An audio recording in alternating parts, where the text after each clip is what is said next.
Hello, David. Hello, Nadira. Now, David, I'm sure our viewers who have watched previous videos, they understand what is risk attitude, risk appetite. The question is, what is the relationship between risk appetite, risk attitude, and entrepreneurship? It's a very important relationship to understand. We've said that risk appetite is a drive for risk. It's an internal, intentional preference for the amount of risk you want to take in a given situation. And we said that risk attitude is a choice, a chosen position towards risk that you adopt in order to achieve a particular goal. And risk attitude exists on a spectrum from risk seeking, I want to take a lot of risk, or maybe not quite so much risk, less risk. So you can be strongly risk seeking or partially risk seeking. You can be risk averse. That means I don't want to take risk, I find it very uncomfortable. So you can be strongly risk averse or medium risk averse. And then risk tolerant, where risk doesn't really bother you, it's just part of life and you accept it as it comes.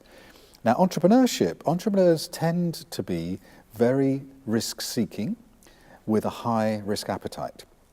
So they want to break into something new, they want to launch a new business, launch a new product, break the existing competitive market, do something completely different and radical, because they're entrepreneurs, they're doing something new and something different.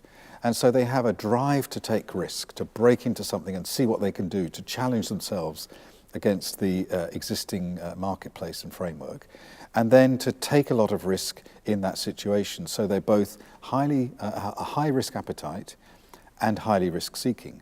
And that's necessary to give you the drive which is required for entrepreneurship when things are difficult, when people are against you, when you don't have very much resources, when you try something and it doesn't work as you expected. You need to have that drive to keep going, to try again, to persist until you break through.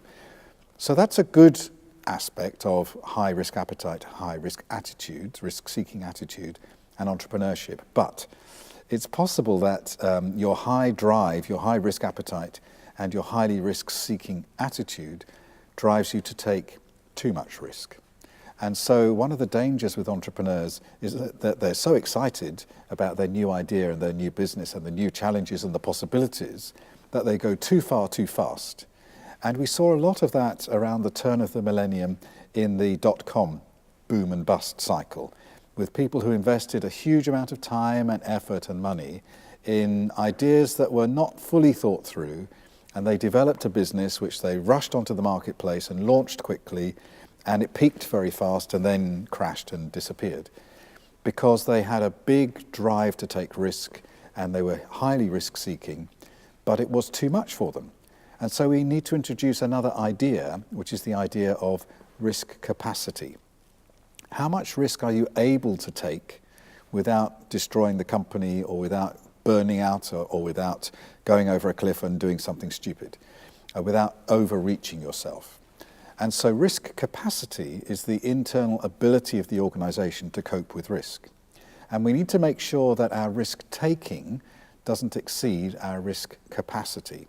If you take more risk than you can bear, more risk than you can cope with. And there is that danger with entrepreneurs because they have a high drive to take risk because of their entrepreneurial spirit, that it just takes them too far. Is there like certain elements that contribute to the risk capacity? Yes, we talked earlier about resilience. You need to be highly resilient in order to cope with a high degree of risk and uncertainty. And resilience is part of an organizational culture and an organizational structure. Often this is not well thought through in entrepreneurial companies because they are so focused on their solution and their marketplace and their idea and the rush to get to market and really change things, that they don't build the systems within their organization to cope with the uncertainty. They're not very resilient. You often find that entrepreneurs themselves are personally resilient, so they have the ability to push through and there's a setback and then they keep pushing and then something else goes wrong and they push again because they are personally able to cope with that kind of fail-succeed cycle, the innovation cycle. But their systems are not in place in the organization to do that. So high resilience is important to build risk capacity. And also really good people. So people with high competence, high skills, high levels of commitment to the organization and its vision are really important in terms of building that capacity to take risk. Thank you, David, for sharing your thoughts with us. It's a pleasure.